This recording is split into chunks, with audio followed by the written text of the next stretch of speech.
Nós vamos ler aí uma parte deste capítulo. Só um minutinho, só para pegar. Obrigado.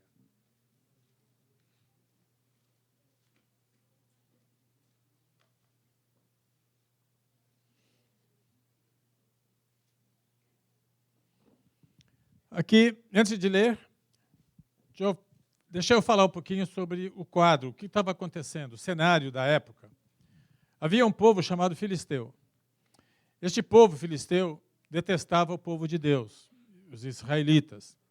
Havia forte competição e viviam sempre em guerra. A grande verdade é que os filisteus eram mais poderosos, tinham mais armamento, tinham mais pessoas, mais bem equipados.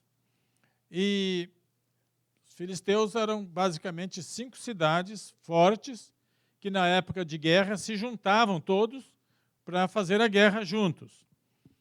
E houve uma batalha em que os filisteus venceram e mataram muitos israelitas. E eles sofreram uma grande baixa. E pior de tudo, ficaram sob o jugo dos filisteus. E este jugo, este tipo de escravidão, durou 20 anos. Quer dizer, durante 20 anos, tudo que Israel produzia, toda a plantação, todo o gado, tudo ficava sujeito ao capricho dos filisteus. E quando fica assim, não há prosperidade, não há crescimento, não se desenvolve. Durante 20 anos, a coisa ficou deste jeito. E isto, igreja, nós também podemos enfrentar na nossa vida períodos de seca espiritual. Nós também, muitas vezes, vivemos período em que a gente parece que vive embaixo de alguma coisa que nos domina e que a gente quer se livrar e não tem força, que a gente quer sair daquilo e não consegue. Eu mesmo conheço muitas pessoas que sabem que fumar não é bom, mas não consegue vencer. Não é que não quer, mas não consegue. Não tem força, deixa um dia, no outro está desesperado. E eu sei disto. Agora, ali estava Israel, que, por ser um povo mais fraco no armamento, na preparação de guerra, estava embaixo daquela força.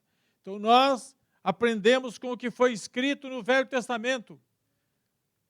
Tudo que está escrito na Bíblia é para o nosso ensino, para a gente aprender, conhecer.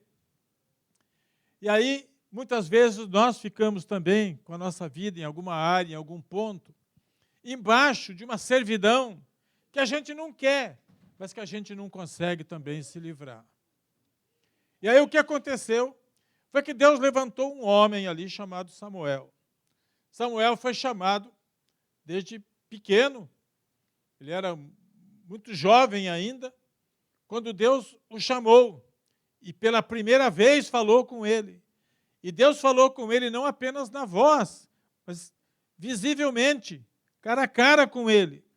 Samuel se tornou um profeta de Deus. E um profeta que diz a Bíblia que nenhuma das suas palavras proféticas caiu por terra. Igreja, algumas coisas que eu leio na Bíblia eu aproveito para estar alertando. O profeta de Deus, ou a profetisa de Deus, que fala da parte de Deus, é testado por aquilo que ele fala, o que ela fala. Se o que ele falou e ela falou da parte de Deus se cumprir, foi Deus que falou. Caso contrário, foi vontade da pessoa. Às vezes até quis ajudar, mas não deu certo. Então nós temos meios de discernir, de descobrir, de identificar quais são os profetas usados por Deus para trazer a palavra de Deus, para trazer o recado de Deus, para nos alertar, porque o profeta sempre é aquele homem ou aquela mulher que fala aquilo que Deus mandou falar. E nem sempre é aquilo que a gente quer ouvir. O que Deus fala é o que nós precisamos ouvir. E às vezes não é o que a gente quer ouvir. Mas se nós identificamos que o profeta, a profetisa, está falando da parte de Deus, nós vamos ouvir e a bênção de Deus virá sobre a nossa vida. Deus levantou Samuel. 20 anos depois, começa ali em Israel uma certa insatisfação com aquela situação, um certo desconforto. Eles começam a perceber que aquilo não era o plano de Deus para eles. E, igreja, quem de nós também fica tranquilo, sossegado, quando percebe que o plano de Deus para nós não é aquele que nós estamos vivendo? Não é ruim a gente viver alguma coisa que você sabe que Deus não está participando daquilo, que Deus não está presente naquilo, mas a gente está ali, está amarrado, está preso. Mas eu digo para vocês que nesta noite, o último dia do ano, é o dia que nós podemos nos desamarrar destas coisas, se existir na vida de alguém aqui, e nós também não nos conformamos com isto, porque no momento que se conforma, entregou os pontos, é desistir, é dizer não dá mais, e eu desisto, e vai ficar assim mesmo. Nós não vamos proferir estas palavras. Nós, como filhos e filhas de Deus, vamos nos erguer, vamos nos levantar, como eu costumo dizer, ergue a cabeça, estufa o peito e derrota o inimigo em nome de Jesus. Nós temos capacidade para vencer, porque a nossa força vem do Senhor. Nós não lutamos com a nossa arma, nós lutamos com a arma de Deus. E nós somos mais do que vencedores em Cristo Jesus. Louvado seja Ele para sempre. Aí o povo ficou desconfortável, não estava mais se sentindo bem. Esse negócio de trabalhar para o outro comer, trabalhar para os outros enriquecerem, não dava certo. Não era isso que eles queriam. E eu creio que nenhum de nós quer isso também. Nós também não queremos viver na nossa vida espiritual de tal forma que a gente se sinta por baixo, escravizado, dominado por alguma coisa que a gente não pode mais, querer continuar deste jeito. Foi o que aconteceu. E eles se reuniram. E não era comum quem estava sob servidão fazer uma reunião daquele tipo. Eles se reuniram, começaram a falar sobre este assunto e os filisteus souberam. Os filisteus descobriram isso. O que eles fizeram então? Juntaram as 5 cidades, convocaram os soldados das 5 cidades, fez um exército numeroso, forte, assim, quase que invencível para o povo de Deus. E estava lá aquele grande povo ali, partindo para a guerra, nova guerra. O normal ali seria os filisteus novamente derrotarem os israelitas, que era o povo de Deus, matar muitos deles e aumentar a servidão, o peso, cobrança de impostos, riquezas, tudo que produzia ia tudo para eles. Mas existia ali um homem de Deus, um profeta de Deus, que se levantou. Falou, nós vamos lutar com eles e eu vou orar por vocês. Foi a palavra de Samuel. Nós vamos lutar, vocês vão para a guerra e eu vou interceder por vocês. Eu vou falar com Deus a favor de vocês. E quando ele pronunciou estas palavras, o exército de Israel ganhou confiança. E sentiu, poxa vida, este homem é um profeta que tudo que ele falou deu certo. E se ele vai interceder por nós, Deus vai ouvir a oração dele. E nós vamos lutar e não vamos perder. Agora é a nossa vez de ganhar. Amém? Eu quero interromper aqui minha mensagem. Eu não sou Samuel. Eu não tenho as virtudes que ele possuía. Eu nunca falei com Deus cara a cara, como ele. Mas eu quero orar por vocês também. Deus também me chamou. Deus também me colocou aqui. E todos os que estão aqui, que têm enfrentado luta, dificuldade, que não está conseguindo superar e você não quer continuar com isso, eu vou orar por você. Como Samuel fez, eu vou interceder por vocês. E é Deus que vai tocar. É Deus que vai desbaratar o inimigo. É Deus que vai fazer alguma coisa que o inimigo não espera. Então, vocês, do jeito que estão aí, fechem os olhos. E eu vou orar. A oração que eu vou colocar diante de Deus. Pai Santo, este é um momento em que nós aqui como família, Senhor, estamos reunidos. Senhor, a gente sabe que nós somos muitas vezes enfraquecidos pelas lutas desta vida. Nós sabemos, Senhor, que é preciso não apenas orar uma vez, mas realmente fazer um clamor a Ti, Senhor, nosso Deus, para que Tu nos salve das mãos dos nossos inimigos, para que Tu nos dê libertação, Senhor, das coisas que muitas vezes escravizam, de pecados ocultos, de coisas que nós não queremos continuar com elas não nos satisfazem e não trazem glória para o Teu nome. E eu te peço, Senhor, nesta hora, por todos que estão aqui, põe Tua mão, dá força para eles, dá força para Tua filha, dá força para o Teu filho, dá força para o Teu servo. Faz, Senhor, com que o inimigo comece a tremer a partir de agora, porque a Tua mão já está sendo estendida para fortalecer e abençoar todos aqueles que confiam em Ti. É a minha oração em nome de Teu Filho Jesus, que deu a sua vida por nós na cruz do Calvário. Amém. Amém.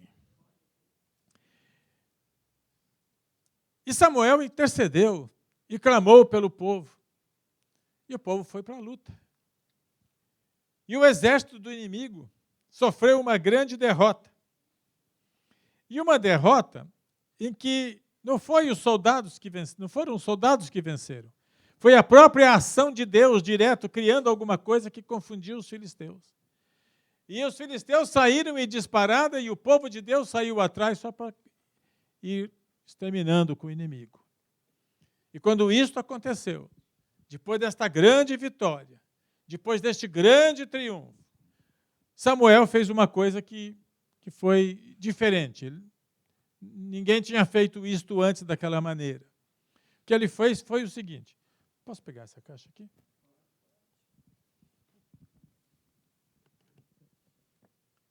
Isso aqui é uma caixa, mas a partir deste momento é uma pedra. O tamanho dela aqui deve ser uns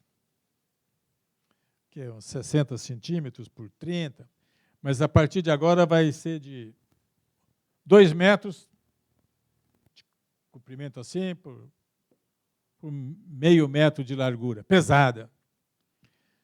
Samuel pegou a pedra, colocou ali no chão e disse, esta pedra se chama Ebenezer.